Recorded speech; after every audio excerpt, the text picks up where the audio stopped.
lagi masih bersama saya Sultan Rifandi hanya dalam program Interfaith di Mata Milenial Indonesia TV, Matanya Indonesia. Nah, tadi kita sudah berbincang-bincang banyak sebenarnya ya Gus ya, terkait keutamaan adab kita sebagai seorang anak ke orang tua, lalu perumpamaan keistimewaan perempuan, ibu dalam Islam ini begitu dihormati. Bahkan ada ungkapan surga di telapak kaki ibu, ridhonya Allah ya ridhonya orang ibu kita gitu ya. Jadi memang kita nih terutama anak muda, sesibuk apapun kita, sesulit apapun kita mencari waktu, segimanapun ya kita aktivitas luar biasa, tapi tetap harus jangan lupakan komunikasi dengan orang tua.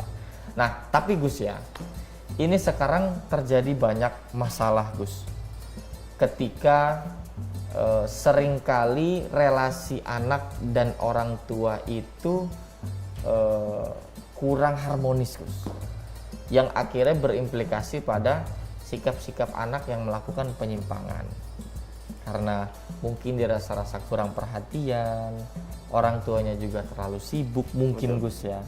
Nah ketika kita melihat orang tua kita justru ada sedikit mungkin ya melakukan kesalahan mungkin katakanlah Gus ya. Nah kita sebagai anak nih mengingatkannya itu gimana Gus? Maksudnya tentu kan nggak bisa ya kita berbicara atau mengingatkan, nasihatin gitu kan. Iya. Sangat-sangat tidak sopan ya Gus. Iya, tapi bagaimana kira-kira Gus? Kita agak mundur sedikit ya, Mas Sultan. Jadi yang dicontohkan Nabi Muhammad SAW itu dan juga sejumlah para sahabat seperti Sayyidina Ali, beliau menyatakan itu, didiklah anakmu untuk di mana dia hidup nanti. Jadi dengan cara begitu kita juga sebagai orang tua ini belajar membaca, belajar menjadi seorang visioner lah. Kira-kira anakku ke depan nanti itu suasana hidup dunia seperti apa? Baik dari segi keagamaan ya, seperti Imam Ghazali kan sudah menyatakan anakmu, kewajiban semua orang muslim itu terkait ilmu agama dan ilmu dunia, dua-duanya ada yang wajib. Ilmu dunia ada yang wajib. Ilmu dunia wajib yang mana? Yang dengannya seseorang itu bisa mencukupi kebutuhannya sendiri. Nah itu dihitung wajib itu, meskipun ilmu dunia dihitung wajib. Kebutuhan dasar. Iya, kebutuhan dasar dirinya, jangan sampai menjadi beban orang lain kan. Karena dia perlu kemandirian. Nah, selain yang juga wajib, Imam Ghazali menyatakan tentu saja ilmu agama, tapi yang secara mendasar, sholatnya, wudunya, kemudian fatihahnya karena dipakai dalam sholat, kemudian juga zakat, haji, yang mendasar itu saja. Yang wajib segitu. Adapun kalau mau detail lagi dalil-dalilnya, perdebatannya, muqaranatul madzahib, perbandingan madzhab itu sudah takhasus ya, sudah orang yang takhasus itu spesialisasi lah. Spesial, ada orang spesialis khusus, ya gitu, ya. Khusus. Tapi semua muslim punya standar minimalnya segitu gitu sebenarnya ya. Nah, dengan itu kita itu diminta sebagai orang tua kita sendiri ya, calon orang tua ini kira-kira memperkirakan ke depan itu dunia itu seperti apa. Didiklah anakmu sesuai dengan di mana besok dia hidup. Tentunya di sini adalah dari sisi aspek akidahnya, kemudian bagaimana persatuan Islam, iman, ihsannya, lalu kebutuhan bagaimana dia bisa mandiri, tidak tergantung kepada bapak ibunya terus, karena usia produktif orang tua akan berkurang. Nah, ketika anak ini sudah dewasa, dia sudah memiliki pikiran sendiri, kadang-kadang ada pasti itu akan ada perbedaan pandangan ya. Perbedaan biasanya yang satu karena orang tua dididik dengan pola pendidikan masa dulu ya itu dia tabu, sementara anaknya di zaman yang sekarang itu selalu ada perbenturan, perbedaan cara pandang. Namun tetap kita akan diminta untuk selalu mengkomunikasikan segala sesuatu itu dengan bahasa yang baik, tidak menyakitkan, kemudian pandai membaca momen, sikon, melihat keadaan ya. Nah, ini pantas nggak diomongin sekarang gitu. Ayahnya masih lelah, ayahnya sedang sakit dan sebagainya. Hal semacam itu juga bagian dari kan multiple intelligence ya kan sekarang disebut ya. Membaca situasi gitu ya guys. Kecerdasan yang tidak hanya IQ ya, tapi juga keterampilan kecerdasan dalam intrapersonal itu ketika dia menjalin komunikasi dengan pihak lain, bagaimana itu juga bagian dari yang dihitung sebagai salah satu di antara kecerdasan. Nah ini terutama dengan orang tua, kita kan kadang-kadang aneh masuk. Kenapa tuh aneh? Kalau sama temen itu bisa sabar gitu itu. Iya, sama temen. Sama pimpinan di Sama kantor. pimpinan biasa sabar.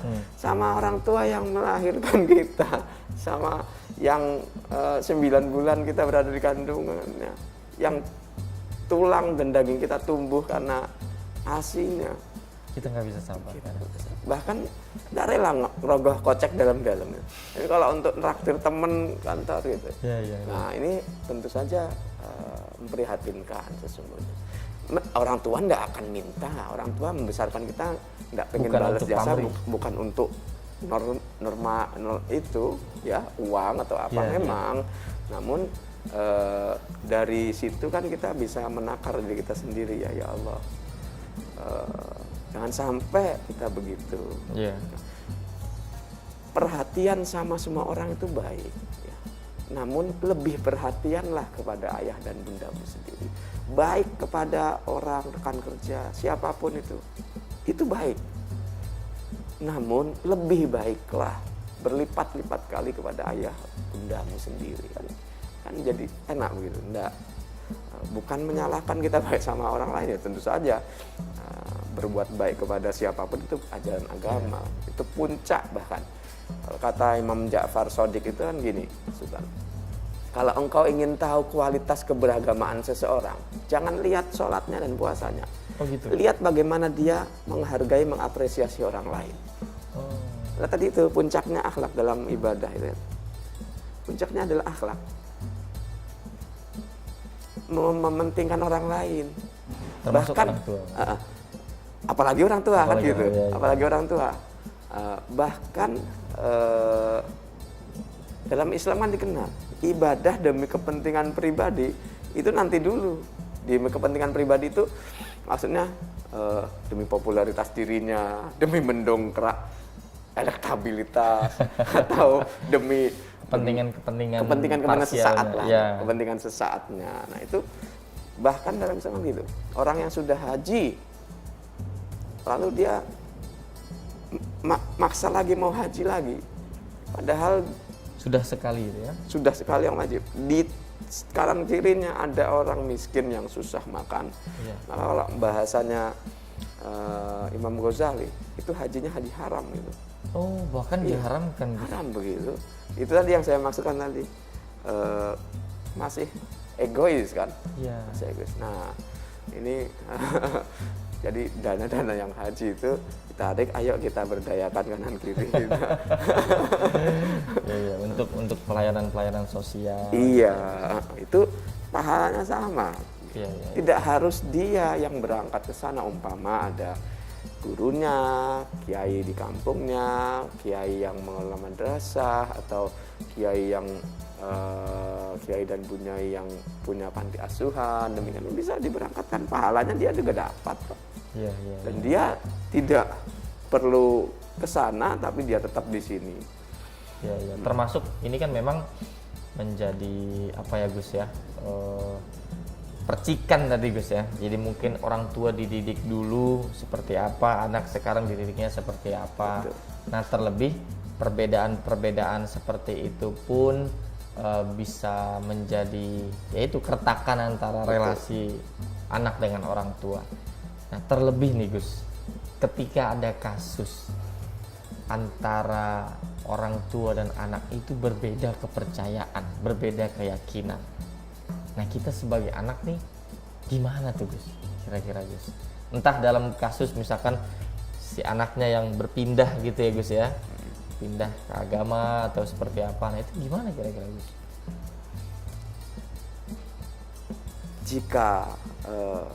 Jika dia memang sudah cukup dewasa untuk mengambil keputusan, mau gimana pun kan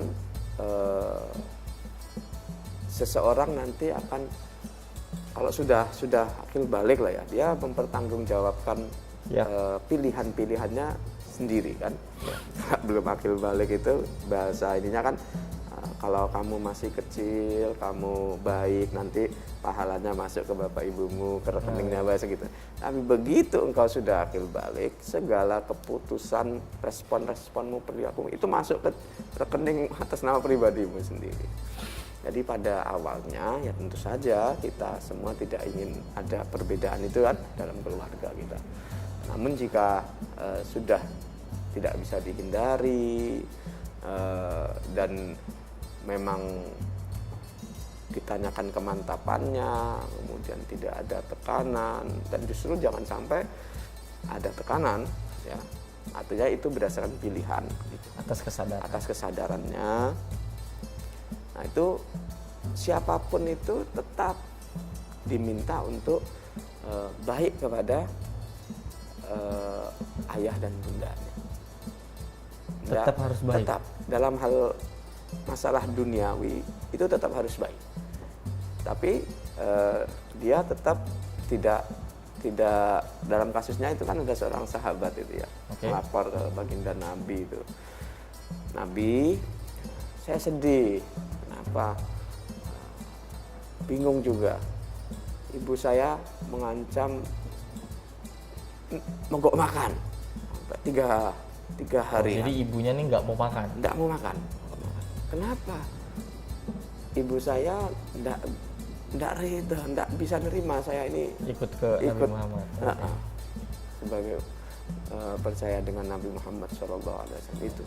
Lalu tapi pesannya Nabi Muhammad, kamu dalam masalah duniawi harus tetap berbakti kepada ibumu itu. Namun kamu tetap dalam imannya tetap. Nah ini semua kan sudah membuat kita bikin panduan ini. Ya.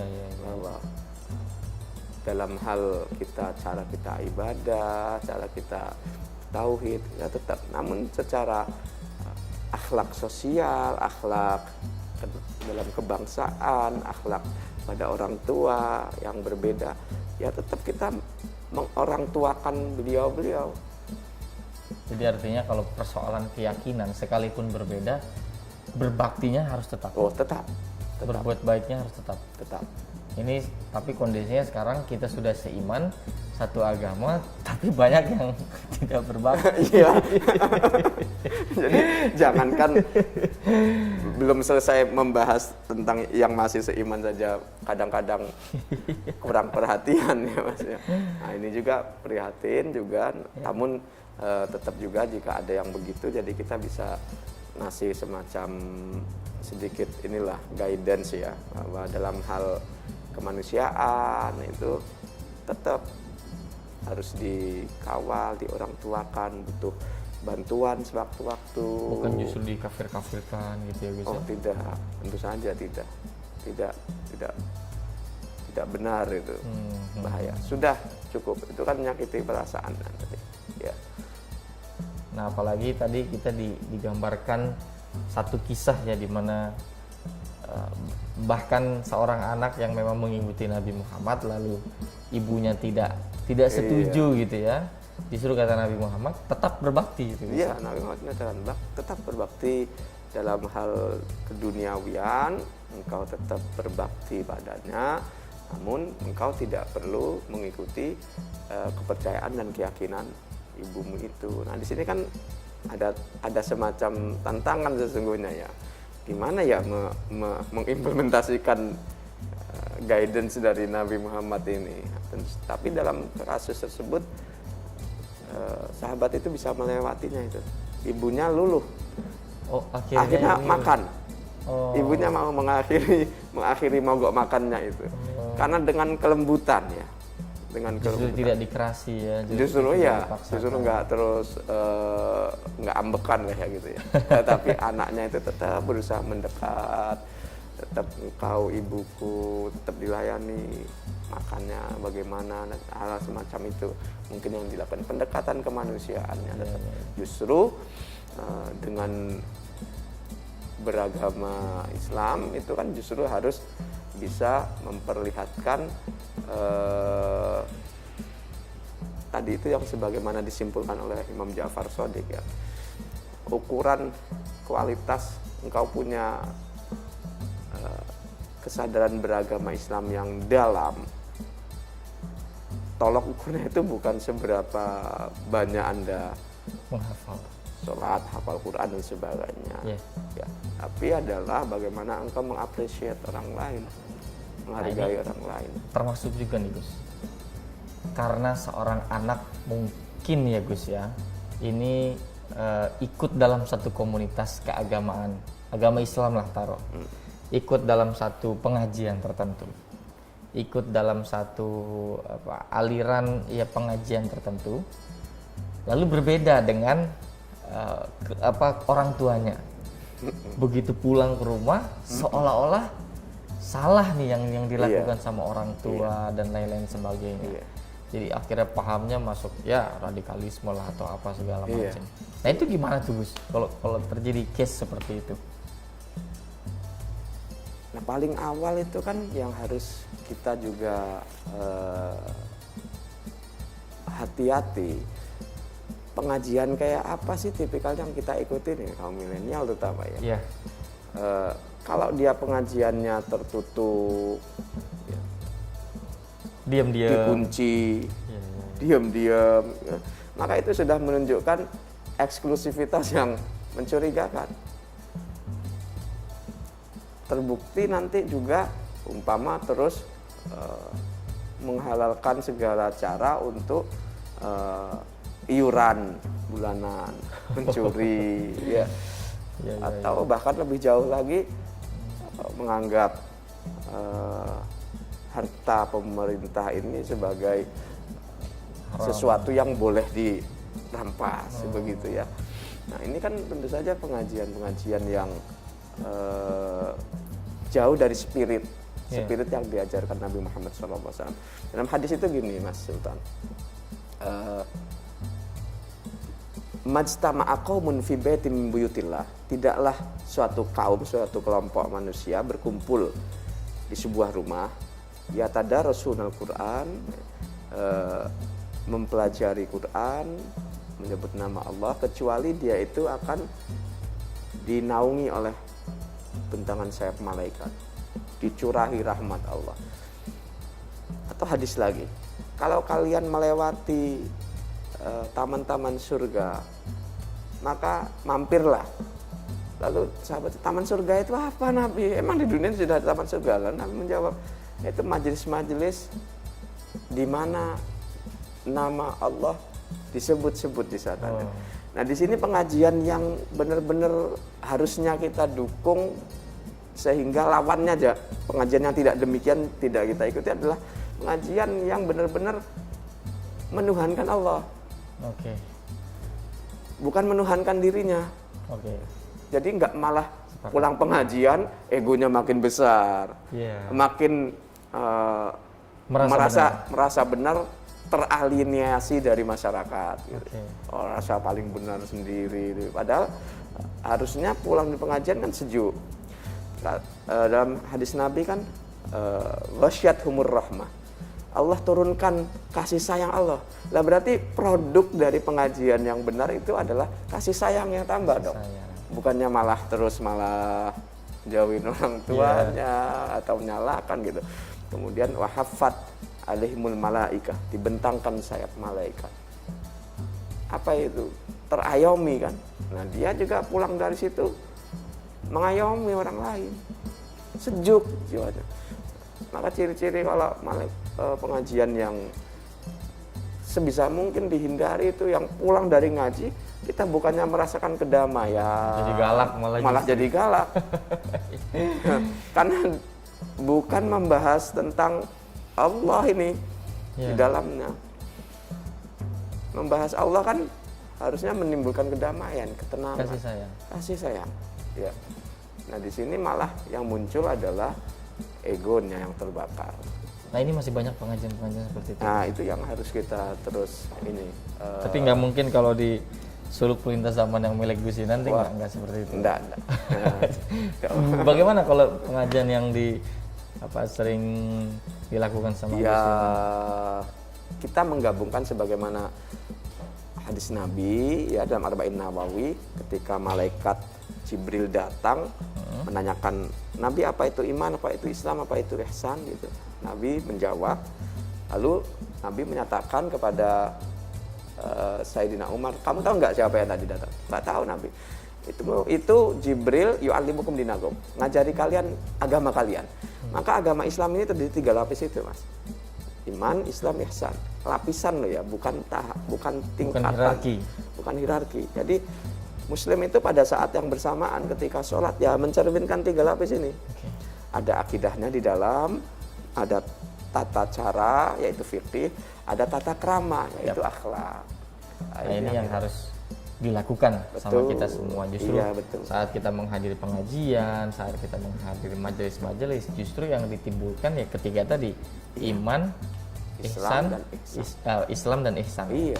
Satu padu ini, satu paket itu. Satu paket, tidak boleh milih mana dulu nih, kayak gitu ya. Satu paket. Nah itu mungkin menjadi semacam pesan lah ya bagi kita semua bahwa di dalam kita beragama, tentu sebagai anak gitu ya Gus ya, itu harus mencerminkan nilai-nilai akhlak kita, terutama terhadap orang tua kita. Betul. Gitu ya. Karena ya itu tadi, kalau kata Gus Yunan bahkan orang tua kita kelaklah yang surga, tiket orang dalam kita ya gitu. Betul, benar. Kita kalau mau cari orang dalam surga di dunia ini ya ibu kita. Sampai ada kata gini, Mas Sultan. Kamu itu ziarah kemana-mana ke wali sana. Di rumahmu sendiri ada wali. Bahkan ada kalimat begini. 10 wali masih kalah dengan doa 1 wali di dalam rumahmu. Siapa? Ibu. Masya Allah, luar biasa. Itu ini ya, tidak kita sebagai pembandingan, namun itu hanya untuk mengingatkan kembali bahwa kalau jangan lupakan kita tetap punya guru, punya panutan dan sebagainya. Tapi ada yang intinya kita berguru itu kan nanti untuk menghormati orang tua. Biasa sekali. Tentu semoga apa yang dikatakan oleh Gus Yunan dari segmen 1 sampai akhir ini sebagai pengingat kita lah. Kalau yang tadinya mungkin kita agak lupa, mungkin luput gitu ya, agak melupakan orang tua kita, lupa mengabarkan ibu kita, sudah seminggu nggak telepon lah, apa segala macam, mungkin itu menjadi alarm lah bagi kita bahwa orang tua kita menanti kabar kita. Menanti doa kita, menanti rindu itu berat ya Gus ya. Waduh, kalau kata Dilan gitu. Iya betul. Baik, terima kasih Gus Yunan. Ini nggak kerasa kita sudah berbincang-bincang secara panjang. Tentu saja akan ada banyak pembahasan lainnya di episode lainnya Gus Yunan. Terima kasih Gus Yunan telah mengajarkan banyak hal tentu dalam konteks bagaimana cara berbakti seorang anak kepada orang tua. Dan semoga kita yang menyaksikan juga bisa mengimplementasikan, ya, lagi-lagi bisa mengaktualisasikan dan menjadi pengingat atas apa yang disampaikan oleh Gus Yunan tadi. Terima kasih telah menyaksikan program ini. Tentu terus saksikan program Interfaith ini karena ada banyak sekali hal-hal yang bermanfaat yang akan kita perbincangkan, akan kita berdialog, tapi tentu dalam intinya adalah menimbulkan rasa kemanusiaan, toleransi antar umat beragama. Terima kasih, tetap saksikan Interfaith hanya di Mata Milenial Indonesia TV, matanya Indonesia. Terima kasih Gus Yunan. Sama-sama Mas.